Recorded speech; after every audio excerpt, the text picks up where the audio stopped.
fachada do STF, a imagem espelhada descortina-se para as laterais. De volta com direto do plenário, segunda parte da sessão plenária da tarde desta quinta-feira. Expectativa é a continuação do voto do ministro Luiz Fux, relator da ação direta de inconstitucionalidade 5545, contra dispositivos de lei estadual do Rio de Janeiro sobre a adoção de medidas de segurança para evitar os exames de DNA que possibilitem posterior identificação. Vamos acompanhar ao vivo direto do plenário. Declaro reaberta a sessão, renovando minha saudação a todos e dando continuidade ao julgamento da ação direta de inconstitucionalidade 5545, sob a relatoria do ministro Luiz Fux. Passo a palavra à Sua Excelência para que prossiga no voto com que está a nos brindar. O ministro Luiz Fux senta-se à direita na bancada em formato da letra U invertida. No canto direito inferior da tela, há uma intérprete de Libras. Passei pela questão do vínculo genético, a informação genética, o critério biológico para fins de filiação, privacidade. Em pauta, ADI 5545, requerente PGR. STF julga constitucionalidade de lei do Estado do Rio de Janeiro que obriga hospitais a coletarem material genético para evitar a troca de bebês. Senhor presidente, ao item 3 do voto, que é a autonomia da vontade e a necessidade prévia e expresso consentimento. E eu começo, então, com uma citação do professor Ronald Dworkin, acerca dos limites morais da identidade genética. E ele identifica dois vetores intrincados na configuração do individualismo ético, que é um conceito humanista que define o valor associado à vida humana. Segundo ele, o primeiro enuncia que toda pessoa humana, objetivamente, tende a valer-se de suas potencialidades e a concretizá-las. E o segundo indica que todos têm direito a tomar decisões fundamentais a respeito do que seria uma vida bem-sucedida. Então, isso essa teoria do Dworkin, nesse particular, é expressa nessa obra memorável, A Virtude Soberana. E ele assim o faz para destacar exatamente que essa autodeterminação depende exatamente de contenção, de invasões de privacidade e intimidade. Então, diz ele, esse segundo vetor, o princípio da responsabilidade especial, representa objeção crítica a qualquer espécie profunda de paternalismo e justifica a conclusão restritiva do autor quanto aos exames genéticos. Então, o Estado não tem, a pretexto de ser paternalista, fazer uma invasão à identidade genética. E diz ele, então, quase sempre será catastrófico se as informações caírem nas mãos de funcionários, seguradoras ou outras pessoas. Então, nessa obra, ele aborda essa questão como nós vimos anteriormente, né? Quer dizer, o conhecimento dos dados genéticos, que acabam gerando informações de toda a família, ficam à mercê de uma devassidão indesejável pela Constituição Federal. No presente caso, a coleta do material genético se dispõe a garantir o direito à filiação biológica, interesse individual e particular do bebê e dos genitores. É nesse sentido que a Declaração Universal sobre o Genoma Humano e os Direitos Humanos, de 11 de novembro de 97, a Declaração Internacional sobre Dados Genéticos Humanos, de 16 de outubro de 2004, ressaltam a necessidade do indivíduo anuir com a relativização de sua privacidade genética. Então, há documentos internacionais nesse sentido. Essas duas declarações constituem importantes balizas para nortear o processo decisório das Cortes, considerando o notório conhecimento técnico dos integrantes desse órgão deliberativo. Nesse sentido, impõe-se observar o artigo 8º da Declaração Universal sobre o Genoma Humano de 2004, saber: a. O consentimento prévio, livre, informado e expresso, sem tentativa de persuasão por ganho pecuniário ou outra vantagem pessoal, deverá ser obtido para fins de recolha de dados genéticos humanos, de dados proteômicos humanos ou de amostras biológicas, quer ela seja efetuada por métodos invasivos ou não, bem como para fins do seu ulterior tratamento, utilização e conservação, independentemente de serem realizados por instituições públicas ou privadas. Adverte, só deverão ser estipuladas restrições ao princípio de consentimento por razões imperativas impostas pelo direito interno em conformidade com o direito internacional relativo aos direitos humanos. Então, é algo de excepcionalíssimo, essa obtenção sem o consentimento. Ainda nessa linha, o Regulamento Geral sobre a Proteção de Dados da União Europeia, ao dispor sobre os dados genéticos, estabelece expressamente o rol de interesse em que o direito subjetivo à privacidade dos dados genéticos pode ser relativizado. Além do explícito consentimento do titular dos dados, constam na lista casos de interesse público, como cumprimento de obrigações ou exercício de direitos específicos do terceiro, que pretende dispor dos dados genéticos, a utilização do dado na defesa de um direito no processo judicial. Isso, por exemplo, nós verificamos a todo instante, não digo a todo instante, os casos emblemáticos do direito norte-americano, em que, depois de tantos anos, isso acontece no Brasil, com essa frequência. Depois de tantos anos, através do DNA, verifica que o sujeito cumpriu pena 25 anos, não foram o autor do delito. Não? Aí pode se relativizar. A garantia de um elevado nível de qualidade e segurança dos cuidados de saúde dos medicamentos, então o DNA é importante para isso, e arquivo de interesse público para fins de investigação científica, histórica ou estatísticas.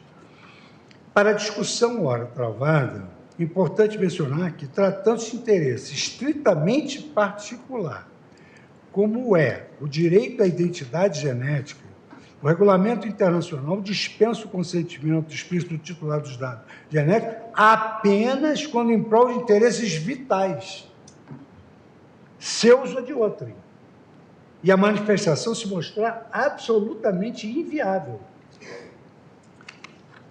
Tratamento de categorias especiais de dados especiais. Então, por exemplo, eu cito aqui, é proibido o tratamento de dados especiais que revelem a origem racial ou étnica, as opiniões políticas, as convicções religiosas ou filosóficas, ou a filiação sindical, bem como o tratamento de dados genéticos, dados biométricos, para identificar uma pessoa de forma inequívoca, e dados relativos à saúde ou dados relativos à vida sexual ou orientação sexual de uma pessoa. O disposto nesse artigo não se aplica ao se verificar os seguintes casos: se o titular dos dados tiver dado seu consentimento explícito para o tratamento desses dados pessoais para uma das mais finalidades específicas, exceto se o direito da União ou de um Estado-membro previr a proibição a que se refere o número 1, o que não poderá ser anulada nem pelo titular dos dados. Em pauta, STF julga a constitucionalidade de lei do Estado do Rio de Janeiro que obriga hospitais a coletarem material genético para evitar a troca de bebês. Vota o ministro relator Luiz Fux. No caso, o titular dos dados está físico ou legalmente incapacitado de dar o seu consentimento. Em sentido semelhante, o tema do consentimento é muito relevante para os Australian Privacy, 13 princípios sobre privacidade que informam a norma que regula o tratamento de dados pessoais do país, que é o Privacy Act de 1988, que expressamente ele inclui saúde dentre as informações genéticas preditivas. Assim como no caso do Regulamento Geral de Proteção de Dados da União Europeia, exige-se como regra o consentimento do titular dos dados, estando as exceções dispostas por razões de interesse público. Contudo, no caso de uma utilização secundária, ou seja, para propósitos não relacionados às funções ou atividades da organização que coletou a informação, o consentimento é absolutamente necessário. A respeito do conhecimento, as orientações gerais estabelecidas pelo setor responsável pela fiscalização e sanções delimitaram 4 elementos principais. O indivíduo será adequadamente informado antes de dar o consentimento, o indivíduo dar o consentimento voluntariamente, o consentimento será atual e específico e o indivíduo terá a capacidade de entender e comunicar o seu conhecimento. E para essas hipóteses, esse guia União Europeia, que para nós é importante, ele estabelece ainda que uma unidade da União Europeia, uma entidade, não deve presumir que o indivíduo tenha consentido em uma coleta, uso ou divulgação, ainda que pareça ser vantajoso para essa pessoa. Nenhuma entidade pode estabelecer consentimento implícito, afirmando que se o indivíduo soubesse sobre os benefícios da coleta, uso ou divulgação, provavelmente consentiria com isso. Então, veja o grau de indisponibilidade pessoal. B39, estou citando os dados do Regulamento Geral de Proteção da União Europeia. Geralmente, não se deve presumir que o indivíduo tenha dado consentimento apenas com base no fato de que não se opuseram a uma proposta para lidar com informações pessoais de uma maneira particular. Uma entidade não pode inferir consentimento simplesmente porque forneceu ao indivíduo uma notificação de uma coleta, que é sempre a posteriori. Coleta e depois avisa. Será difícil para uma entidade estabelecer que o silêncio de um indivíduo pode ser tomado como consentimento. Consentimento pode não estar implícito se a intenção de um indivíduo for ambígua ou se houver dúvida razoável sobre a intenção do indivíduo. Quer dizer, como nós não temos esse tipo de regulamento, acho que é um dado informativo importante para orientar a nossa decisão. Ainda dentro desse regulamento, assenta na linha B40, o uso de um mecanismo opt-out para inferir o consentimento de um indivíduo só será apropriado em circunstâncias limitadas, já que a intenção do indivíduo de não optar por não participar pode ser ambígua. Uma entidade estará em melhor posição para estabelecer o consentimento implícito do indivíduo à medida em que os seguintes fatores, quando relevantes, forem atendidos. A opção de exclusão foi apresentada de forma clara e proeminente. É provável que o indivíduo tenha recebido e lido as informações. O indivíduo recebeu informações sobre as implicações de não optar. A opção de recusa estava disponível gratuitamente e não acompanhada. De propósito, foi fácil para o indivíduo exercer a opção de se excluir, por exemplo, porque foi pouco ou nenhum o custo financeiro ou esforço exigido dele. Então, a importância do consentimento no contexto brasileiro, que, aliás, isso é uma tônica do direito privado, segue a tendência global, exigindo mesmo sua manifestação explícita no caso disso. Assim, a doutrina especializada é textual assentar que a circulação e a utilização dos chamados dados sensíveis devem depender de manifestação expressa daqueles que terão aspectos de sua intimidade revelados. E aqui eu cito também um colega integrante da nossa bancada, na UERJ, professor Gustavo Tepedino, ao tratar das normas constitucionais de direito civil, revista da Faculdade de Direito de Campos, ano 4, número 4, número 5, e as páginas aqui que eu menciono. Em caso, ao não exigir o consentimento da mãe em relação à coleta do seu próprio material genético e do bebê, na sala de parto, a lei acaba por violar diretamente a privacidade dos dados genéticos do indivíduo, restringindo em detrimento da ordem constitucional o exercício de um direito considerado fundamental. STF julga a constitucionalidade de lei do Estado do Rio de Janeiro que obriga hospitais a coletarem material genético para evitar a troca de bebês. Vota o relator, ministro Luiz Fux. Os dados não sejam utilizados para outros fins depois de coletados. Então, ela traz um estudo um estudo recente de 2020 sobre Privacy and Pandemic, onde ela trata exatamente dessa viabilidade e probabilidade enorme de terceiros terem conhecimento dos dados genéticos.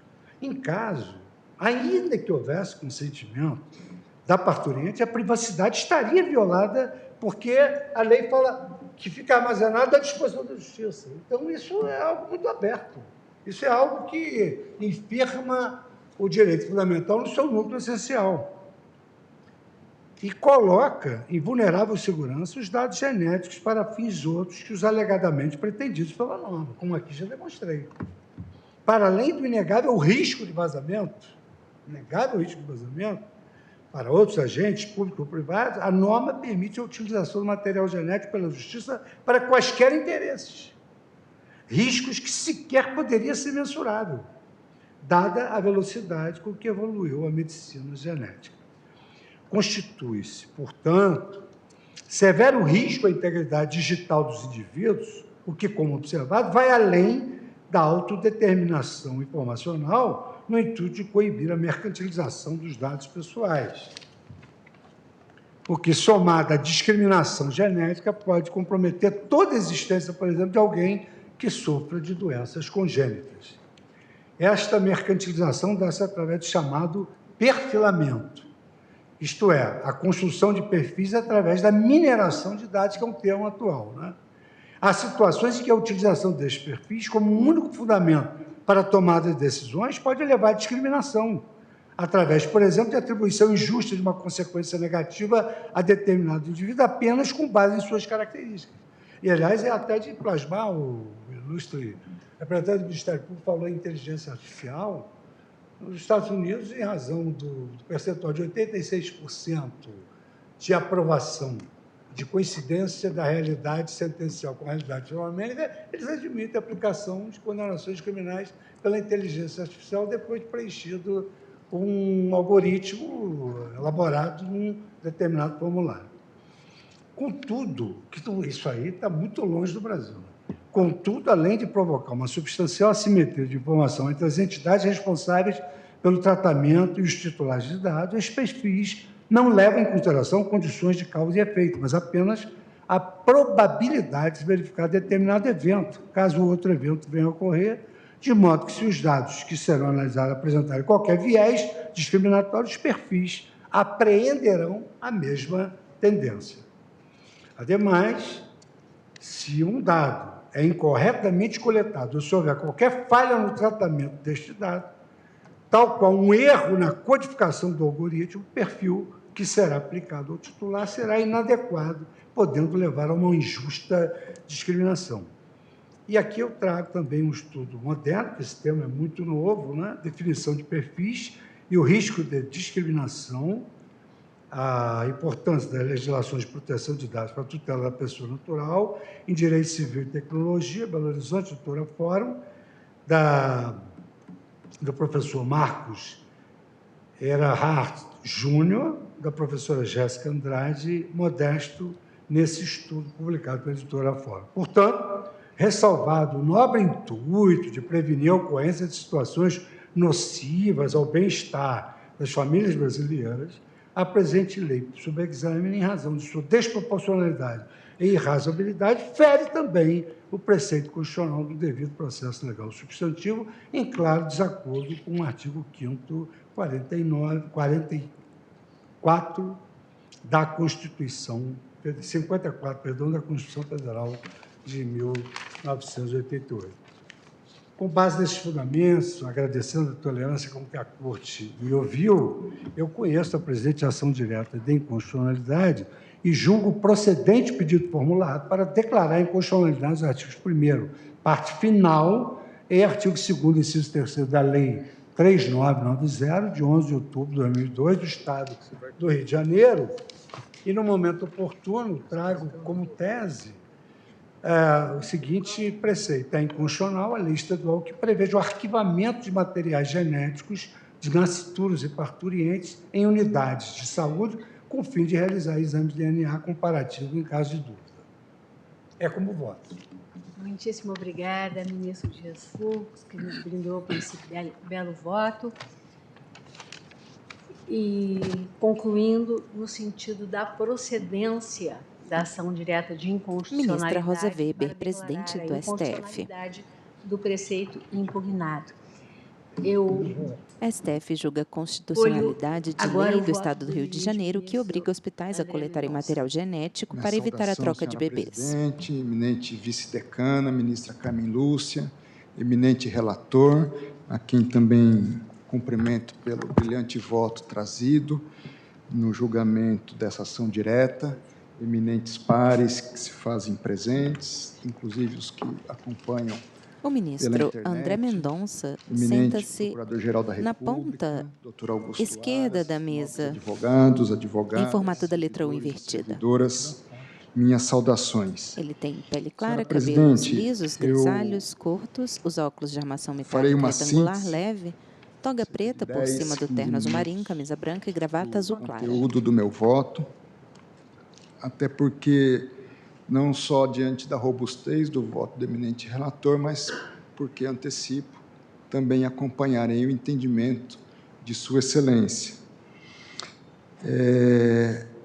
Antes de abordar essa questão, eu não posso deixar de consignar também minha aderência à fala inicial da senhora presidente, tanto em relação aos 3 meses daquele episódio lamentável que Vossa Excelência fez referência, e é bom saber e acompanhar que o Supremo Tribunal Federal tem seguido, dentro da mais perfeita normalidade, o seu trabalho. Também consignar um sentimento de tristeza, um pouco, pela ausência ali do ministro Lewandowski, já nessa primeira sessão sem ele, ao mesmo tempo sabendo que muito do que ele contribuiu para o Supremo Tribunal Federal também continuará sendo levado em consideração, não só nas nossas memórias, mas também em muitos dos julgados que nós ainda teremos pela frente nas nossas atividades como ministros e juízes dessa Corte. Senhora Presidente, eminentes pares, a primeira leitura, à luz dessa legislação estadual do Estado do Rio de Janeiro, nos remete a um reconhecimento de uma boa intenção. Acho que o primeiro registro que eu gostaria de fazer é que, certamente, há uma boa intenção, um bom propósito nessa construção de realização de exame de DNA nos que nascem, para que se garanta no futuro, se necessário, uma identificação da correta paternidade e maternidade dessa pessoa. À luz dessa boa impressão, a leitura inicial que fiz, é preciso reconhecer, foi no sentido de tentar preservar a norma, adequando-a tanto ao artigo 5º, inciso 79 da nossa Constituição, que trata da proteção dos dados nos termos da lei, em função do que hoje dispõe a Lei Geral de Proteção de Dados. Talvez uma interpretação conforme, uma busca de alguns parâmetros à luz da decisão que o Supremo pudesse vir, caso trilhasse esse caminho, ou venha a trilhar esse caminho, a fim de se adequar não só à questão do adequado e necessário consentimento dos pais, como também as garantias de proteção correspondentes à preservação do sigilo e da intimidade, da privacidade das pessoas envolvidas na coleta desse exame de DNA. Não obstante, a leitura mais atenta, e o eminente relator, ministro Luiz Fux, o fez com maestria e com bastante robustez, nos remete a preocupações que vão além dessa simples boa intenção e da simples possibilidade de se superar a questão do consentimento à luz do estabelecimento desses parâmetros correspondentes.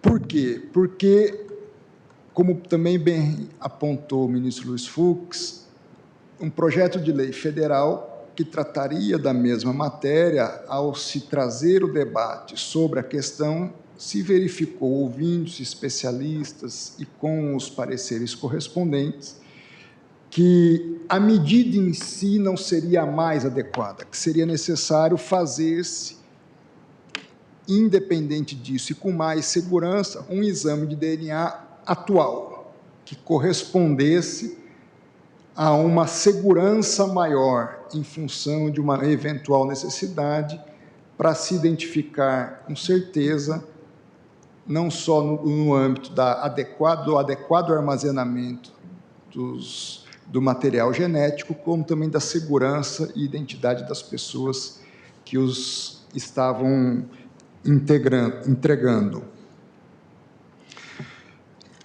Dito isso, eu entendo, como o ministro Luiz Fux, que a ação deve ser conhecida e julgada, portanto, procedente.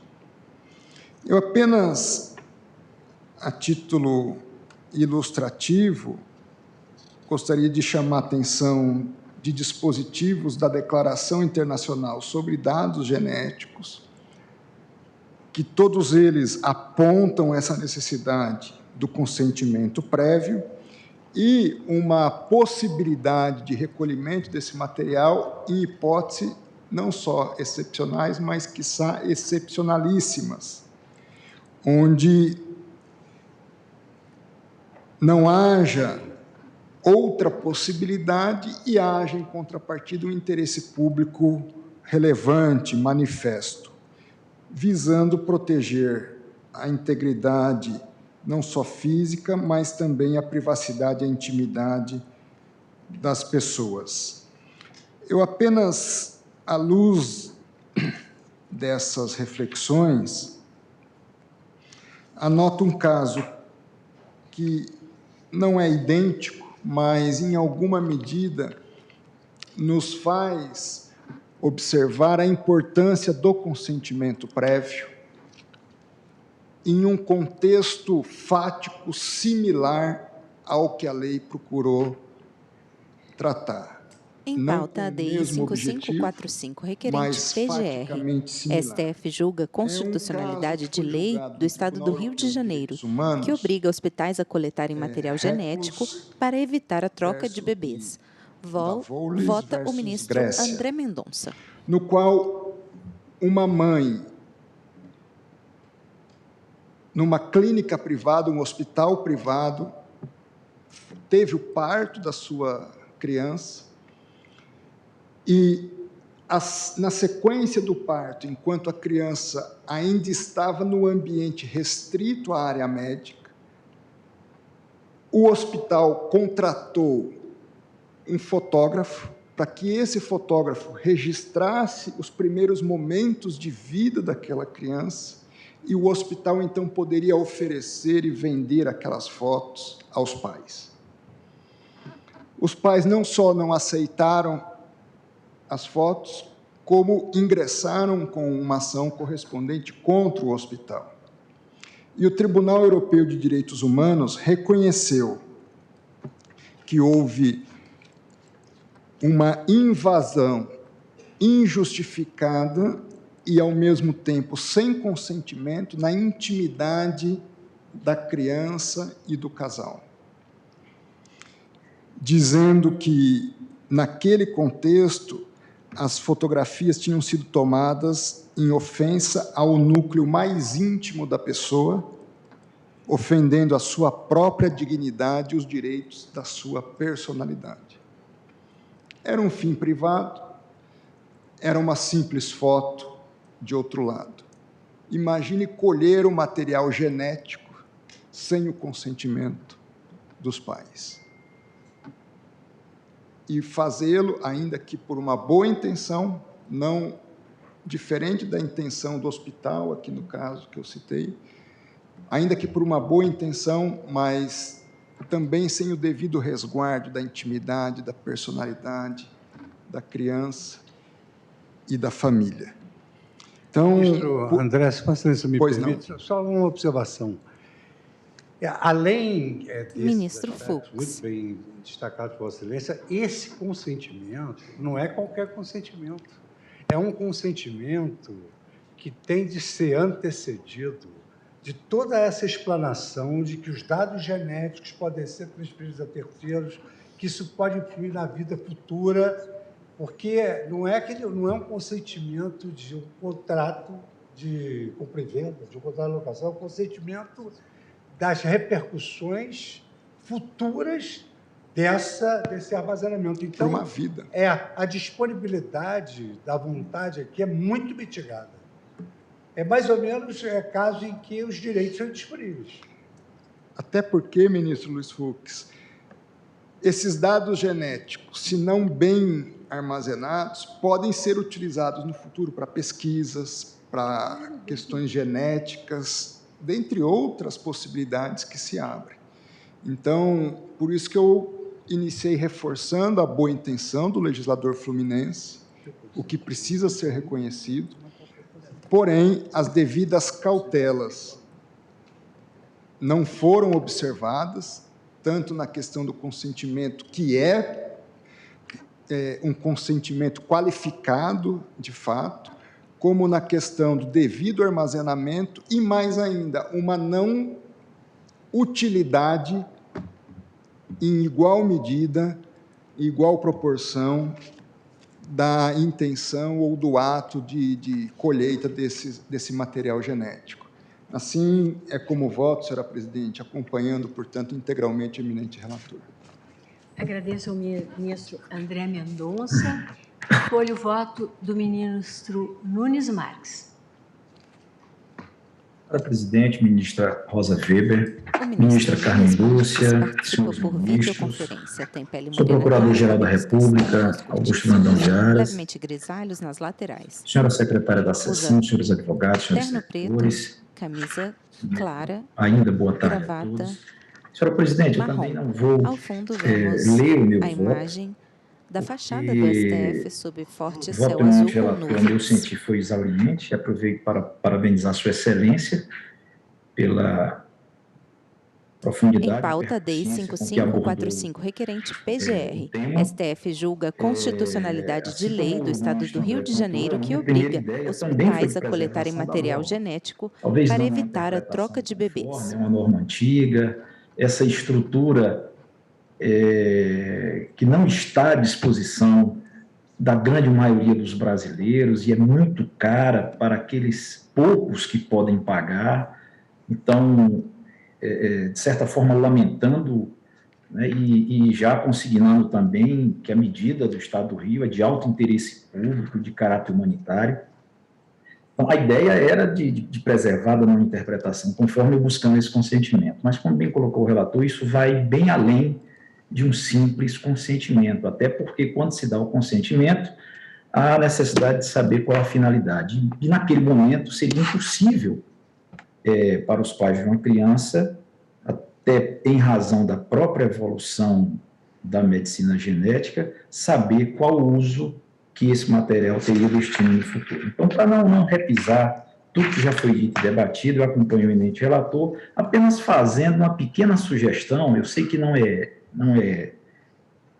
típico dessas ações, mas como a ação é de 2002, eminente relator, o ministro Luiz Fux, muito provavelmente alguns hospitais tenham se equipado e possuam em armazenagem esse material genético.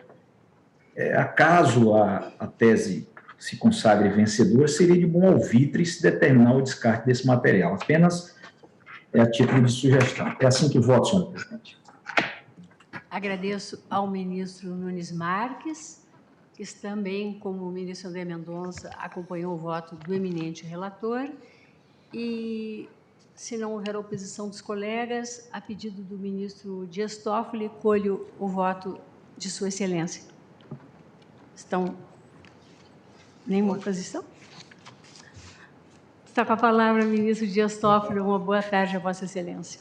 Boa tarde, senhora presidente, subscrevendo as manifestações de Vossa Excelência, cumprimentando a todos os colegas, participa por videoconferência. ao Ministério Público, advogados, servidores. Senhora presidente, eu acompanho o eminente relator. Senhora presidente, é como voto. Agradeço ao ministro Dias Toffoli.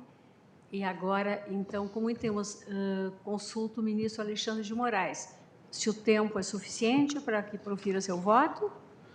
Presidente, eu, diferentemente do ministro Luiz Roberto Barroso, sempre falo em 10, 15 minutos. Então, é suficiente, presidente. Vossa Excelência está com a palavra. Agora, se for divergir, eu vou perder um tempo aqui mesmo. O ministro Alexandre de Moraes senta-se Eu cumprimento à Vossa esquerda Excelência, na presidente, bancada entre os ministros André Mendonça Cumprimento o ministro e Carmen, Luiz Roberto Barroso. Hoje promovida a nossa vice-decana.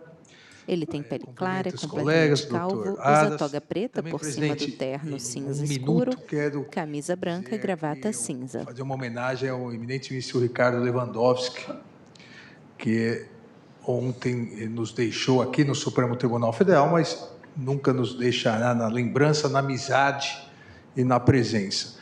Nós Em ontem... pauta, STF julga a constitucionalidade de também, lei o do Rio ministro do Estado do Rio, Nós de ontem lei do fizemos uma Estado do Rio de homenagem Janeiro, no que Tribunal obriga Superior hospitais a Eleitoral, coletarem material vídeo genético institucional, de mães e lembrando alguns filhos para momentos evitar a troca da de bebês. passagem do ministro Ricardo Lewandowski como presidente do Tribunal Superior Eleitoral.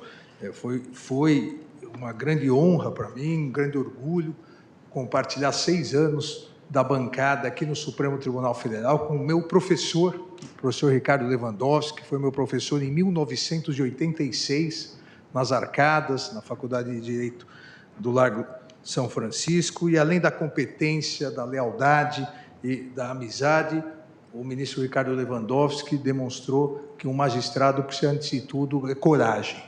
E ele se destacou também pela coragem na atuação, tanto aqui no Supremo Tribunal Federal, quanto no Tribunal Superior Eleitoral.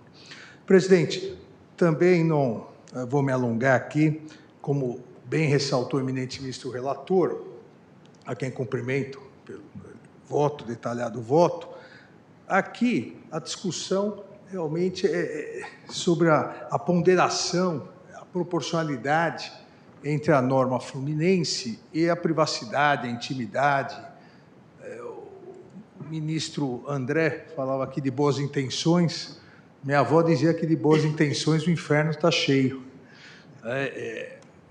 A intenção de proteção, realmente, a finalidade foi boa, mas exagerada. Há outras fórmulas. Eu cito aqui, no meu voto, uma determinação do Ministério da Saúde, a pedido do próprio CNJ, provimento da Corregedoria Nacional de Justiça em 2018, de registro biométrico de mães e recém-nascidos, mediante a identificação palmar, medidas também aprovadas no Estado, como Goiás, Paraná, o uso de pulseiras eletrônicas de identificação, tudo exatamente para prevenir essa questão que aflige muito todos os brasileiros, mas principalmente as mães na maternidade. A lei, ela acabou estabelecendo, eu diria, uma bomba atômica para cuidar de um problema grave, mas algo que pode, como o eminente ministro relator bem ressaltou, algo que pode gerar inúmeros outros problemas, até porque a lei, ela não detalha nem a proteção desses dados. Ela não segue o que já internacionalmente, nós temos a nossa lei de proteção dos dados, mas também o que internacionalmente vem sendo discutido, as diretrizes para a proteção de privacidade e de fluxo de dados ao OCDE, a previsão do próprio Conselho da União Europeia. Nós teríamos aqui dados que poderiam facilmente ser utilizados, vazados. Todos nós sabemos que dados que são mais resguardados, dados da Receita Federal, do INSS, não raras vezes vazam. Imagina os dados, o DNA, os dados mais íntimos de uma pessoa. Então, a lei falhou, a meu ver, na desproporcionalidade, na falta de adequação, e eu diria aqui até na incompetência do Estado legislar essa matéria de proteção de determinados dados, e dados importantíssimos como esses. Então, presidente, sem me alongar muito, até porque com esses 4 minutos, acho que até o ministro Luiz Roberto Barroso vai conseguir votar, que sempre vota rapidamente. Muito rápido. Em 4 minutos. Então, presidente, só a última observação também, a Declaração Internacional sobre os Dados Genéticos Humanos, da 32ª sessão da Unesco, que estabelece também parâmetros que essa lei simplesmente ignorou. A lei previu, deve ser feito assim, e colocando em risco esses dados. Me parece, e quando o ministro Nunes Marques se manifestou, até olhei para o relator, acho que ele confirmou, me parece que nem foi implementada na prática nos hospitais do Rio de Janeiro, até porque eles teriam dificuldades de colher esses dados, não só isso, e também de armazená-los. Então, presidente, com essas rápidas observações, juntarei voto por escrito, acompanho integralmente o eminente ministro relator. Agradeço ao ministro Alexandre de Moraes. Não vou passar a palavra para Vossa Excelência, né, ministro? Okay. Ou passo. Vossa Excelência escolhe.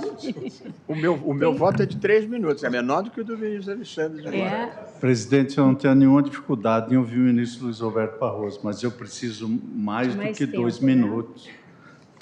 Não estou no fast track hoje. Não. Se Vossa Excelência não se incomodar, e a presidente concordar, eu já adiantaria o meu voto, se estiver bem.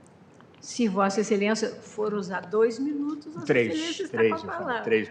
Agora só tem um. Olha lá, 17h59. Talvez eu queira ouvi-lo um pouquinho mais, mas Vossa Excelência fique à vontade, eu estou brincando. Eu cumprimento o ministro Luiz Fux pelo voto primoroso, que é, na verdade, um tratado sobre privacidade e sobre proteção de dados. Ministro Luiz Roberto Barroso, senta-se à esquerda na bancada. E, presidente, paralelamente à ênfase que sua... E, na verdade, é possível ser muito breve, porque o voto do ministro Luiz Fux esgotou o assunto, na minha visão, tendo percorrido tudo que havia de importante e, de fato, fez um pequeno tratado mesmo sobre privacidade e sobre a Lei de Proteção de Dados.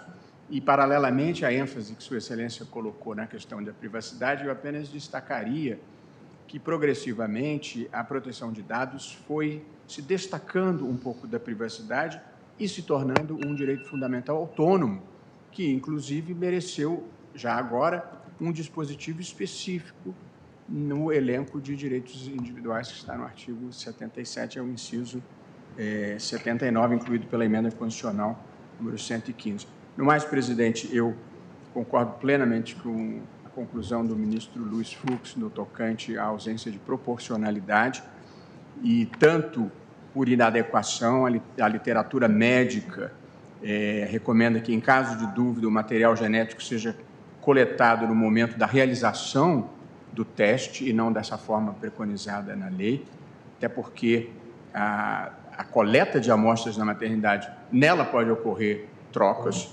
Em segundo lugar, como destacou o ministro Fux, por desnecessidade, porque existem métodos menos gravosos para a identificação do parentesco, e o que me chamou muita atenção, eu que gosto de ter uma certa deferência técnica às agências que têm conhecimento específico e limitando as nossas capacidades institucionais, há um parecer do Ministério da Saúde neste sentido da ausência de proporcionalidade em sentido estrito, de modo que não teria nenhuma dúvida em acompanhar a posição do ministro Luiz Fux nessa matéria.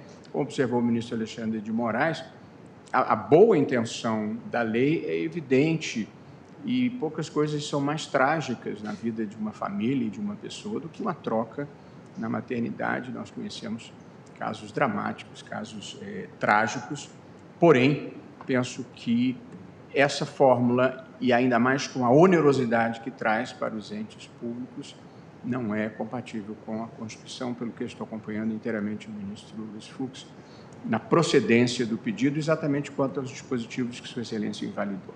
Como voto do presidente, 2 minutos e 40. Não, pelos meus cálculos, exatamente 3 minutos. Mas gostaria de ouvi-lo mais, ministro Luiz Roberto, a respeito do tema. Mas amanhã vamos ouvir o ministro Fachin e os demais colegas.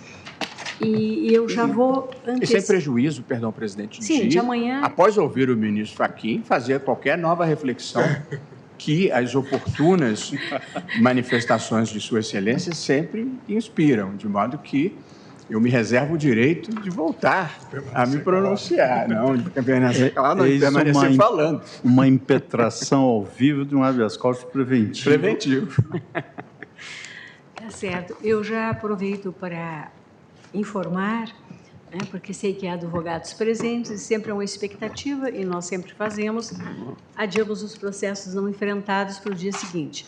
Mas amanhã nós estamos com uma limitação de horário séria, que passa pela sessão solene e a missa, que será celebrada no STJ pelo falecimento do nosso querido ministro Paulo Sanseverino, às 16 horas. Então, nós teremos que encerrar a sessão às 16 horas.